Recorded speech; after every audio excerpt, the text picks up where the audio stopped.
어떤 친구가 유럽에서 미국을 건너가는데 배를 타고 건너갑니다.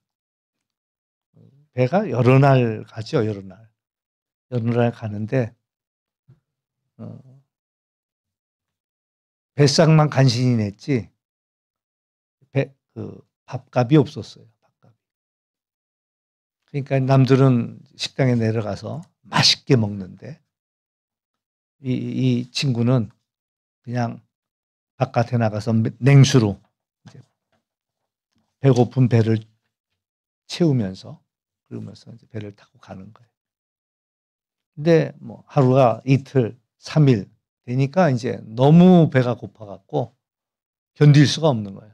남들이 먹는 음식 냄새가 더 잘 나고 그냥 멀리 가 있는데도 그냥 냄새가 솔솔 나니까 얼마나 안 되겠다 싶어갖고 선장을 찾아갔어요.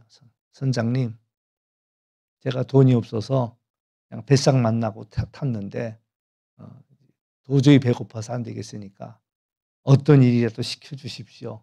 그럼 내가 그 일을 할 테니까 밥 좀 한 끼 달라고. 그랬더니 선장이 하는 얘기가 백값에는 이미 저녁값이 모든 식사 비용이 들어가 있습니다. 그러니까 이미 식대가 다 들어가 있는데 그걸 모르니까 그냥 배를 쫄쫄 굶고 살았다. 예수님이 우리의 죄값을 다 해결하셨다는데도 여전히 그걸 모르고 굶고 있는 사람들이 있어. 여전히. 예수님이 내 죄를 다 지시고 가셨다는데도 그게 안 믿어져 갖고 여전히 쫄쫄 굶고 있는 거야.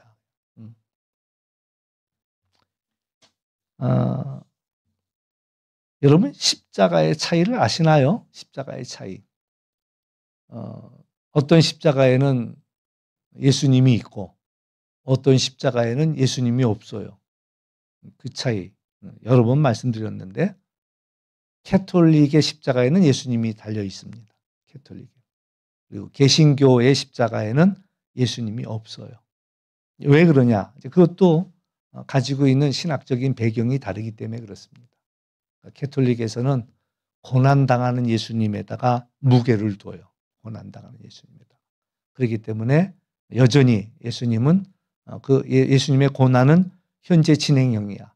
여전히 이 땅에 고통당하는 사람들을 위해서 고난받고 계시는 예수님. 그래서 이제 예수님의 그 형상이 십자가에 달려 있고 개신교의 십자가에는 예수님이 부활하셨기 때문에 우리의 죄를 다 사하시고 부활하셨기 때문에 더 이상 예수님의 모습이 거기에는 없다.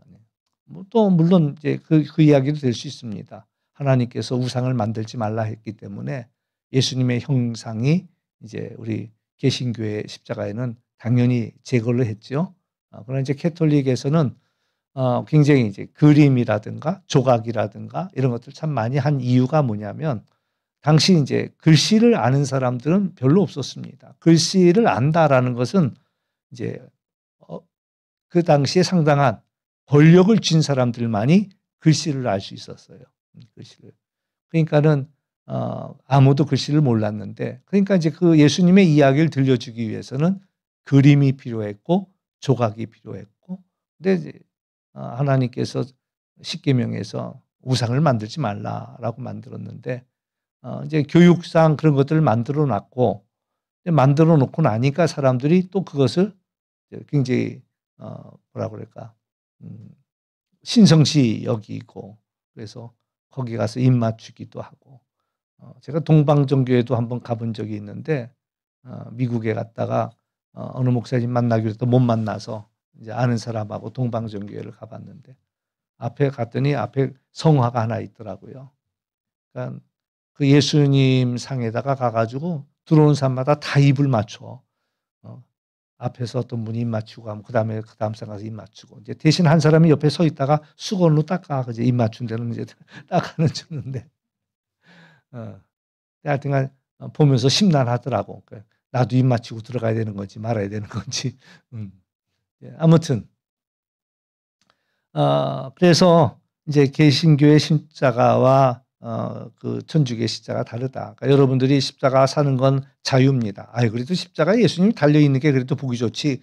뭐 집에다 그 사다가 걸어놨는지 안 걸어놨는지는 모르지만 알고는 있으라. 에? 알고는 있으라. 십자가 목걸이도 어떤 목걸이에는 예수님이 있고 어떤 목걸이는 없는데 이제 왜 그것이 있는지 왜 없는지 정도는 우리가 알고 있어야 되겠다 이런 얘기고요. 예수님이 이제 오늘 돌아가셨기 때문에 오늘 오전 9시에 십자가에 못 박혀서 참 지난번에도 그런 얘기했지만 지난 주일날도 그런 얘기를 했지만 예수님의 재판은 있을 수 없는 재판이에요. 그 당시에도 말도 안 되는 재판이죠. 왜? 예수님을 붙잡은 게 최후의 만찬 다음에 예수님이 제자들과 식사하고 성찬식도 하고 또 발도 씻겨주고 그리고 이제 겟세마네 동산으로 갔거든요. 그리고 이제 예수님 잡으러 올 때쯤엔 얼마 어두워졌으니까 횃불 들고 왔겠지. 혼한 대낮에 횃불 들고 오지는 않았겠죠. 횃불 들고 왔단 말이죠. 그러니까 가룟 유다도 예수님을 배반하면서 벌건 대낮에 못하니까 횃불 들고 가는데 그 성전 군사들이 그 예수님이 겟세마네 그 캄캄한 밤에 겟세마네 동산 어디서 기도하는지 어떻게 알겠어요? 가룟 유다는 아는 거야. 예수님이 늘 기도하던 자리를 아니까 횃불 들고 와서 예수님한테 와서 입 맞추고 사랑의 입맞춤이죠. 입맞춤은 사랑의 입맞춤이야. 그렇지만 가룟 유다는 그 입맞춤마저도 배반의 그런 사인으로 예수님을 배반하였죠. 그러니까 이제 그 시간이 이제 몇 시겠느냐라고 할 때 뭐 저녁 6시라고 잡아도 아무튼 예수님이 잡혀간 그 시간 그래서 이제 밤 12시까지는 종교 재판을 받았어요.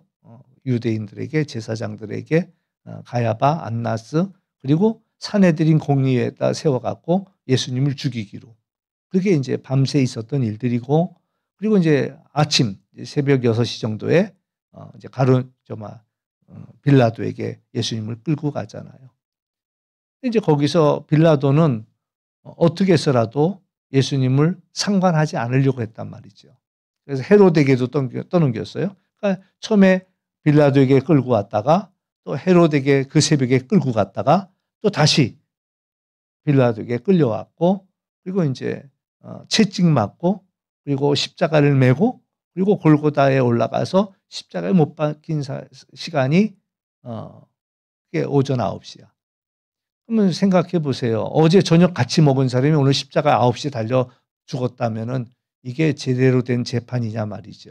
그러니까 그래도 법률이 있고 이런 로마가 이렇게 사람을 완전히 날치기로 십자가에.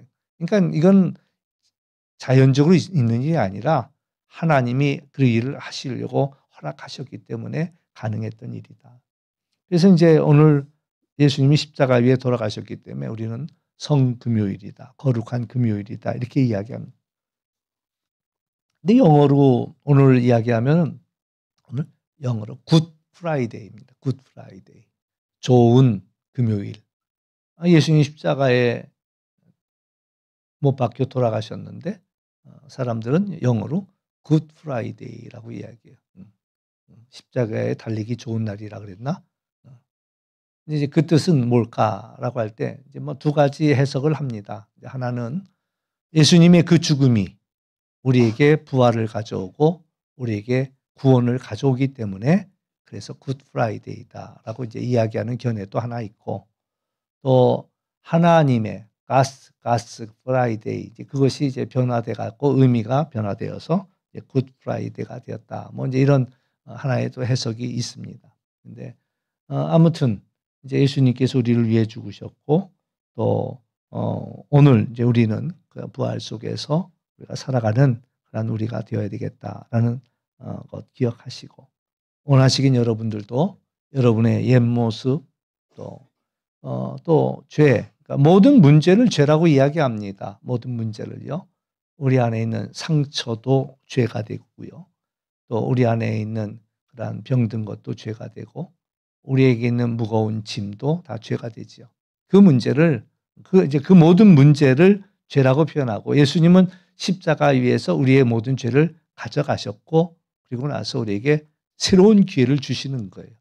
그게 부활이지요. 부활, 새 생명으로 새롭게 살아가는 부활이 됩니다. 그럴 때 여러분도 다 묻어버리고 싶은 것 오늘 이 밤에 이 자리에 다 묻어버리시고 그리고 부활의 영으로서 새롭게 일어서는 여러분이 되시기를 주의 이름으로 축원합니다. 아멘. 성경 말씀 보겠습니다. 구약 성경 시편 우리가 읽던 대로 119편 129절에서 136절까지 우리 천천히 함께 같이 봉독하십니다. 함께 봉독하겠습니다. 주의 증거들은 놀라움으로 내 영혼이 이를 지키나이다. 주의 말씀을 열면 빛이 비치어 우둔한 사람들을 깨닫게 하나이다. 내가 주의 계명들을 사모함으로 내가 입을 열고 헐떡였나이다. 주의 이름을 사랑하는 자들에게 베푸시던 대로 내게 돌이키사 내게 은혜를 베푸소서. 나의 발걸음을 주의 말씀에 굳게 세우시고 어떤 죄악도 나를 주관하지 못하게 하소서. 사람의 박해에서 나를 구원하소서. 그리하시면 내가 주의 법도들을 지키리이다. 주의 얼굴을 주의 종에게 비추시고 주의 율례로 나를 가르치소서. 그들이 주의 법을 지키지 아니하므로 내 눈물이 시냇물같이 흐르나이다. 아멘. 예, 오늘 말씀은 이제 히브리어 17번째 글자 페자라는 글자를 가지고서 또 이 시편을 또 고백하고 있습니다. 그래서 이제 129절 말씀 다시 한번 우리 한 번씩 살펴보죠. 129절 함께 한번 다시 한번 봉독합니다. 주의 증거들은 놀라움으로 내 영혼이 이를 지키나이다. 아멘. 이제 조금 우리가 이 말씀이 이렇게 확 와닿지 못하는 이유는 원래의 그 말씀대로 이렇게 번역을 잘 하기가 어려워서 그래요. 아무래도 번역해 놓은 거니까 어려운 거죠. 그래서 얼른 다가오기 어려운데 일단 여기서 두 가지 얘기를 합니다. 하나는 주의 증거들은 놀랍다라는 겁니다. 놀랍다. 하나님의 말씀이 놀랍다라는 거예요. 하나님의 말씀이. 여러분 하나님의 말씀 읽을 때마다 놀라십니까? 깜짝깜짝 놀라십니까? 깜짝깜짝 놀랄 필요가 있다라는 얘기예요. 어떨 때는 어떻게 내 속을 이렇게 다 알지? 그것 때문에 놀라는 거예요. 하나님이 어떻게 나를 알고 또 이 말씀을 주셨지? 그것 때문에 또 놀라는 거고 하나님의 사랑이 얼마나 크지? 그것 때문에 또 놀라는 거고 우리가 하나님의 말씀을 읽다가 보면 깜짝깜짝 놀라게 된다. 하나님의 말씀이요. 성경책 이제 세상에서 제일 많은 책이 베스트셀러가 또 스테디셀러가 성경책입니다. 여러분 집에도 성경책 여러 권 있잖아요. 여러분 식구보다 많을 거야 적어도 그렇죠? 성경책 많아. 그러니까 세상에 죄송한 표현이지만 사방팔방 굴러다니는 게 성경책이야. 그런데 믿는 사람들이 읽는 이 성경과 믿지 않는 사람들이 읽는 성경은 다르다. 읽을 줄 알죠. 아까도 그런 얘기했습니다만은 여러분 그 글 읽을 줄 아는 거 대단한 겁니다. 대단한 거예요. 옛날 사람들은 자기들만 권력자들만 글을 배우고 글을 읽었어요. 근데 우리 세종대왕은 어여삐 여겨갖고 모든 사람들이 글을 읽도록 세계에서 문맹률이 가장 낮은 나라가 우리나라예요. 우리나라가 외국 사람들도 놀래요. 왜 놀래냐? 한글은 2시간만 배우면 다 읽고 써. 2시간만 배우면 한글이 그렇게 되어 있는 거예요. 2시간만 배우면 다 읽고 써. 그 뜻은 몰라도 읽고 쓰는 데는 문제가 없다는 거예요. 그래서 이제 그 한글의 우수성 이 얘기 자꾸 하면 엉뚱한데 길이 빠져서 안 되는데 이 한글의 우수성이 얼마나 우수하냐면은 똑같은 내용을 우리가 이거 스마트폰으로 SNS 보내잖아요. 한글이 제일 빨라요. 제일 빨라요. 영어도 우리보다 알파벳을 더 찍어야 되니까 늦고 또 그 일본어나 중국어는요. 소리를 치고 난 다음에 그러면 그 소리가 나는 글자가 여러 개 쫙 떠. 그러면 그중에 1번 눌러야 되고 2번 눌러야 되고 3번 눌러야 되고 이렇게 되니까 우리보다 훨씬 늦고요. 뭐 그건 둘째치고 우리나라 사람들은 한 손으로도 해, 안 보고도 해. 어떤 사람들은. 그러니까 이 한국 이게 그래서 이제 어떤 사람들은 그런 얘기해요. 이제 세계 공용어가 한글이 돼야 된다. 이렇게 이제 얘기하는 사람들도 있고, 이제 아무튼 한글이 이 스마트폰 시대에 가장 탁월하다는 게 여실히 이제 증명이 되고 있거든요. 그러니까 그래도 우리는 다 글씨 읽잖아요. 글씨 읽고 알아보잖아요. 안 읽어서 문제지. 성경책을 안 읽어서 문제지. 다 읽을 수는 있단 말이에요. 아무튼 우리가 성경책을 읽으면서도요. 깜짝깜짝 놀라면서 읽는 사람이 있고, 읽으면서도 그냥 잠이 충만한 사람들이 있고, 그래요. 그러니까 사실 이제 오늘 말씀대로라면 읽으면서 우리는 깜짝깜짝 놀라야 돼. 와, 이거 놀라운데, 와, 이거 신기한데, 그것을 갖다가 우리가 이제 발견하면서 읽을 필요가 있다. 그래서 주의 증거들은 놀랍기 때문에. 왜 놀랍겠어요? 하나님이 내게 말씀하시니까. 여러분, 이게 하나님 이제 설교를 듣다가도요, 아유, 오늘 목사님 설교 김 집사가 들어야 되는데. 이런 이들이 있어요. 목사님 설교 다시 한번 하세요. 오늘 김 집사 안 왔거든요. 김 집사가 들어야 돼. 근데 그런 설교 없어요. 설교는요, 내가 들어야 되는 거예요. 내가 들어야 돼요. 하나님이 내게 말씀하는 거거든요. 근데 자기가 들을 생각 안 하고 이건 김 집사가 들어야 돼. 이러고 앉아있으면 곤란하다라는 이야기죠. 그러니까 어느 순간 이 말씀이 이게 나한테 하는 말씀인데 라는 게 들리는 순간 우리는 놀랄 수밖에 없잖아요. 어떻게 하나님이 이 책을, 이게 몇 년 전 책인데 2000년 전에 어떻게 하나님이 나한테 이 말씀을 하시지? 이게 이제 놀랍다라는 이야기죠. 하나님의 말씀이 놀랍기 때문에 이제 그러고 나서 하나님의 말씀은 나를 지켜주신다라는 이야기를 합니다. 130절 말씀입니다. 우리 또 한번 같이 봉독할까요? 시작. 주의 말씀을 열면 빛이 비치어 우둔한 사람을 깨닫게 하나이다. 아멘. 우리가 하나님의 말씀을 열면, 이것도 이제 굉장히 복잡한 해석이 들어가지만은 뭐 쉽게 생각하자고요. 우리가 하나님의 말씀만 열면요, 하나님께서 우리에게 빛을 비춰주시는 거예요. 빛을 비춰주. 그래서 이전엔 깨닫지 못했던 우둔한 인생들이 깨닫게 되는 거예요. 깨닫게 된다. 지혜롭게 한다. 또 현명하게 한다. 분별력을 갖게 한다. 깨닫게 한다라는 단어 속에는 분별력을 있게 한다는 거예요. 그러니까 하나님의 말씀을 열었더니 그 말씀이, 하나님의 말씀은 내 발의 등이요 내 길의 빛이니이다 이렇게 이야기했는데, 하나님의 말씀이 빛을 비춰주는 거예요. 우리 가야 할 길을 비춰주는 거야. 그러니까 그 빛을 따라가니까 우둔한 인생일지라도 그 사람일지라도 그이가 깨닫는 거예요. 분별력을 갖는 거예요. 또 시편 1편 복 있는 자는 악한 자의 꾀에 빠지지 않고 죄인의 길에 서지 않고 오만한 자의 자리에 앉지 않고. 왜 그렇게 했어요? 지혜가 없기 때문에 그래요. 악한 자가 꾀일 때에 그냥 솔랑 넘어가는 거야. 그 꾀임이란 걸 모르는 거죠.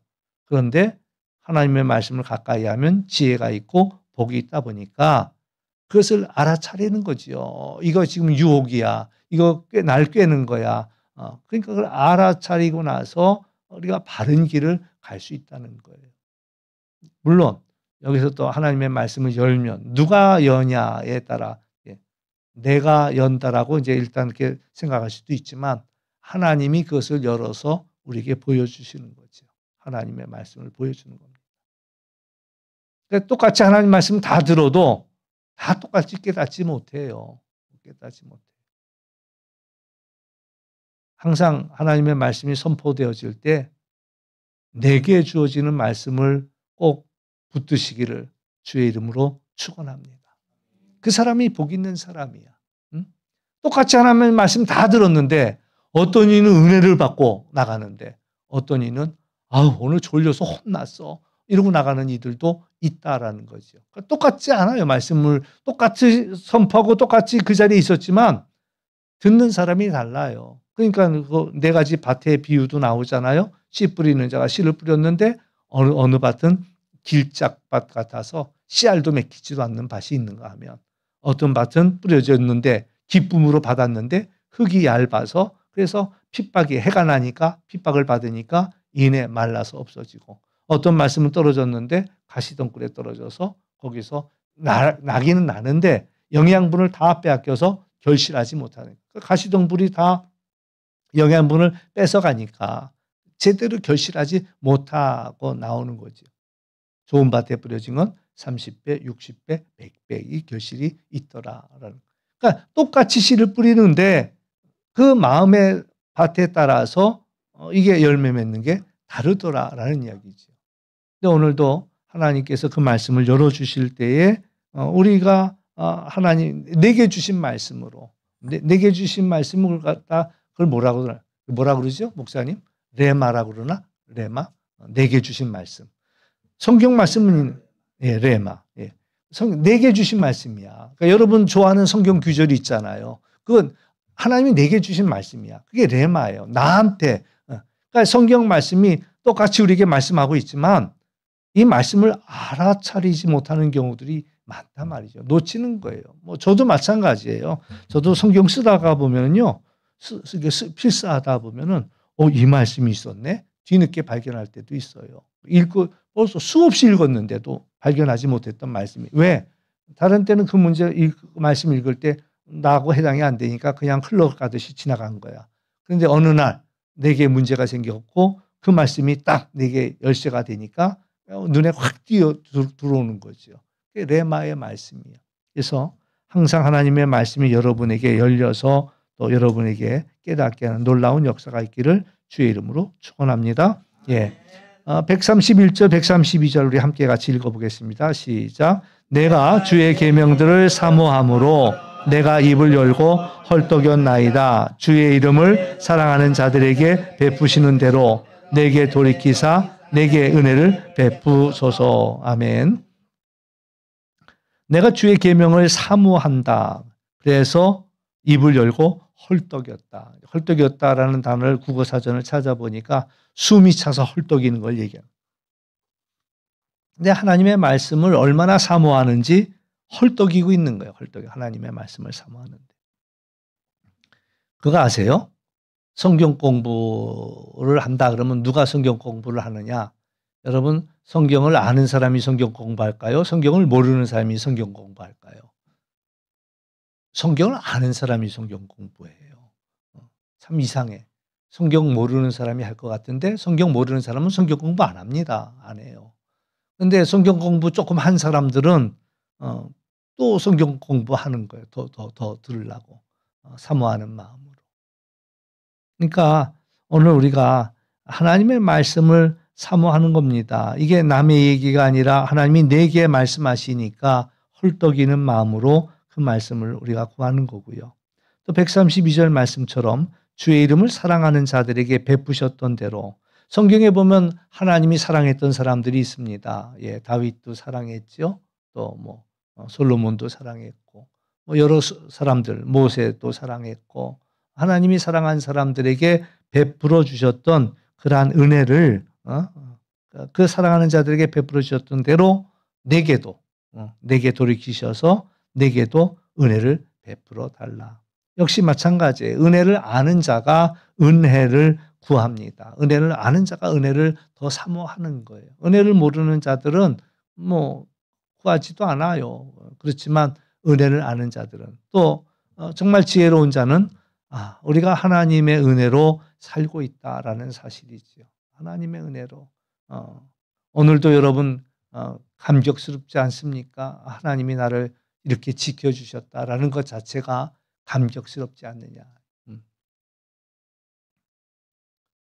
꼭 넘어졌는데 안 다쳐서 그때만 감사한 게 아니라 넘어지지 않은 것부터가 감사하죠. 누가 그 얘기했어요.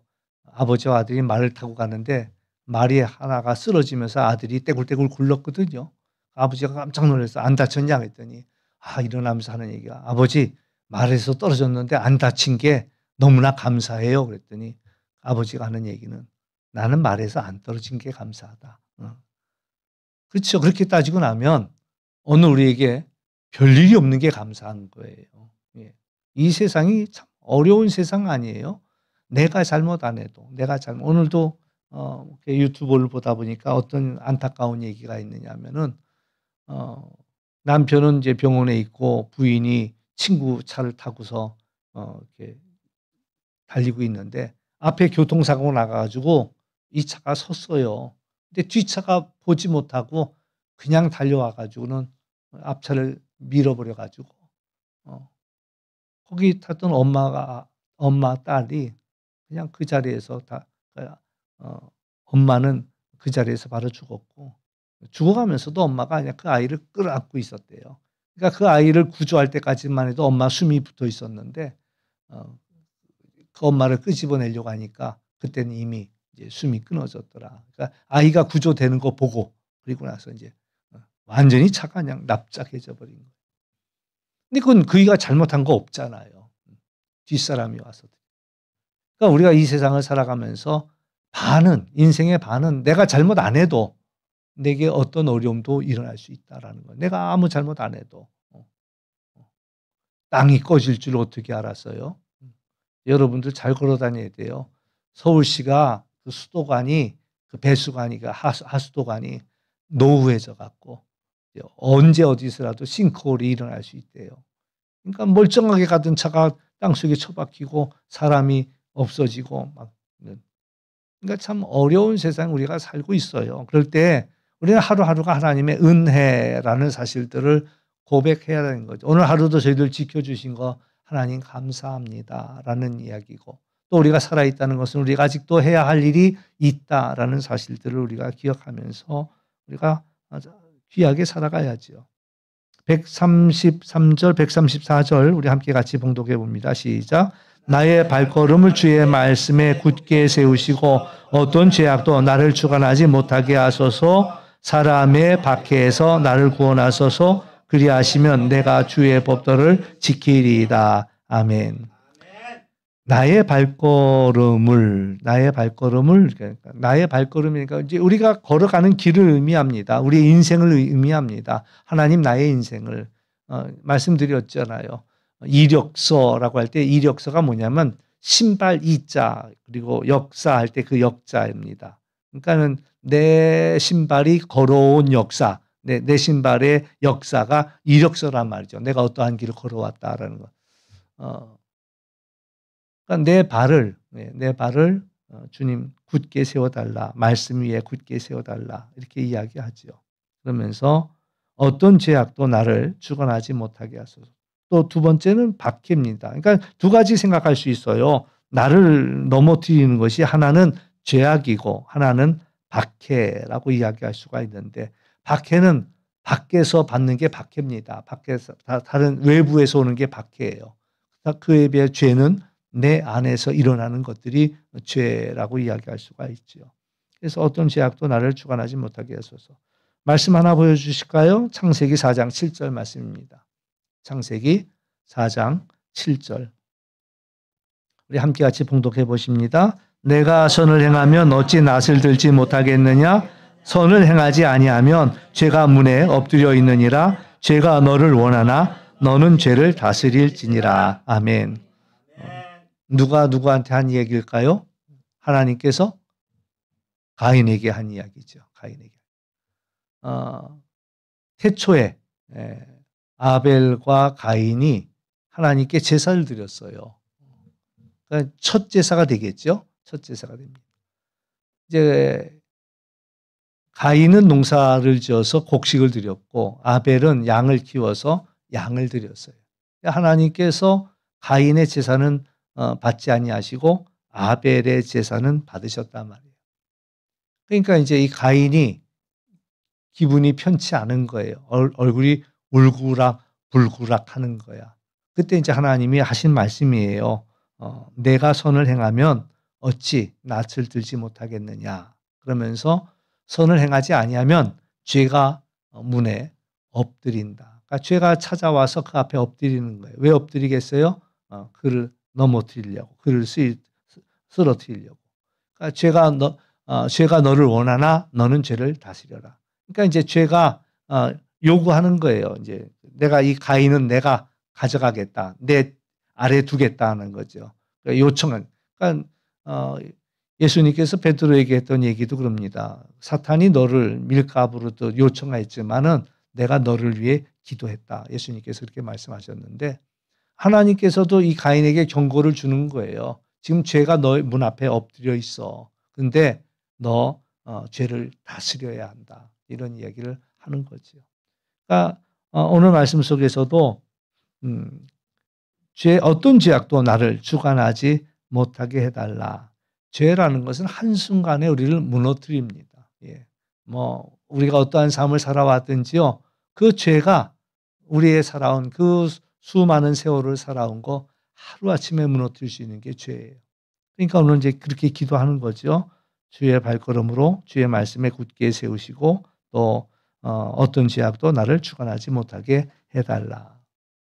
오늘 이제 이 말씀 속에서도 저는 또 하나 느끼는 게 그거예요. 이렇게도 읽을 수 있습니다. 오늘 창세기 4장 7절 말씀을 내가 선을 행하면 어찌 낯을 들지 못하느냐 선을 행하지 아니하면 죄가 문에 엎드려져 있느냐.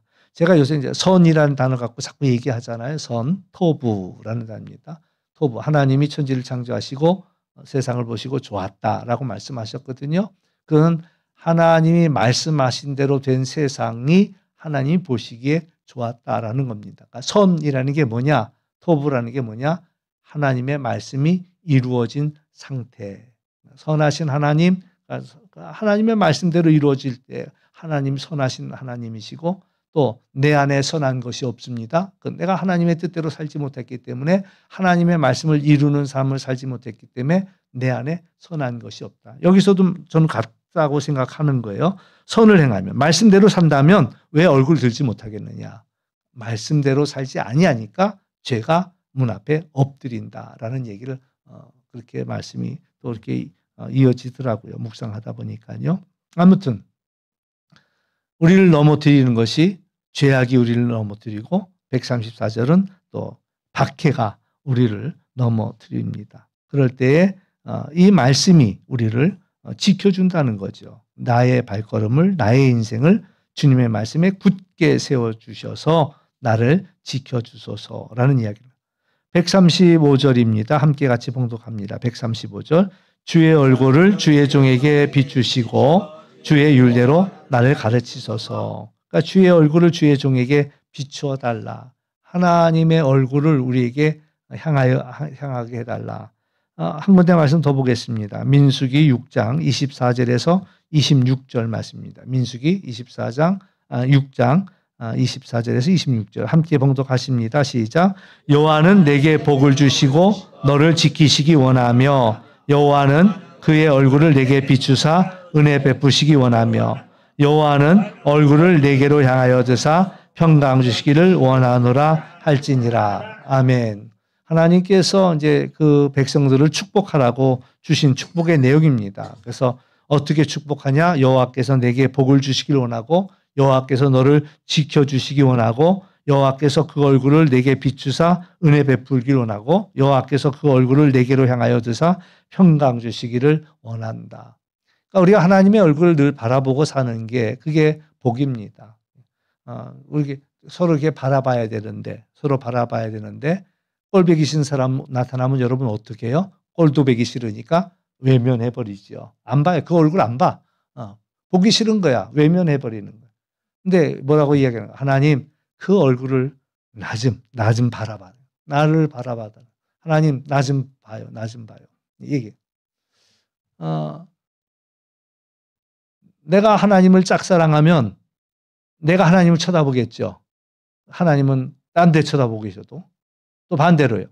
하나님은 나를 쳐다보고 계시는데 우리가 한눈 팔려갖고 딴 데만 쳐다보고 있으면 또 그 눈이 안 마주치는 거야.